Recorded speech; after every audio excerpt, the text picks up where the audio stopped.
Hey guys, welcome to Shweta Somnath YouTube channel. Summer వచ్చేసింది కదండి, బోలెడు మామిడికాయలు వచ్చేసాయి. మీరు పచ్చడి పెట్టుకున్నారా? పెట్టుకోకపోతే నేను పెట్టానండి.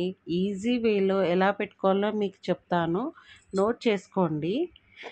నేను 5 మామిడికాయలు తీసుకున్నాను. అంటే ఈ బౌల్తో 3 కప్స్ తీసుకున్నాను.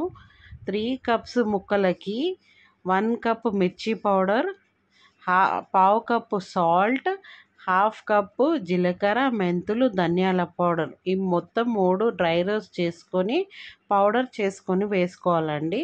అవన్నీ కలిపి హాఫ్ కప్ అయ్యేలాగా చూసుకోండి. అందులో వేయాలి. వేసాక ఆయిల్ 1.5 కప్ ఆయిల్ తీసుకున్నాను. ఆయిల్ తీసుకొని అందులో అల్లం వెల్లుల్లి పేస్ట్ హీట్ చేసుకొని కొంచెం రెడ్డిష్ కలర్ వచ్చేలాగా చూసుకోండి. ఆ తర్వాత కొంచెం చల్లారాక ఆయిల్ అనేది ఇందులో వేయాలి. వేసేసి మంచిగా బాగా కలపాలండి. కలిపేసి ఒక దాంట్లో పెట్టుకొని జాడీలో పెట్టుకొని 3 డేస్ తర్వాత ఒకసారి కలిపేసేసి మీకు సాల్ట్ కానీ ఆయిల్ కానీ ఏమన్నా తక్కువ ఉంది అనిపిస్తే ఆ రోజు వేసుకోవచ్చండి.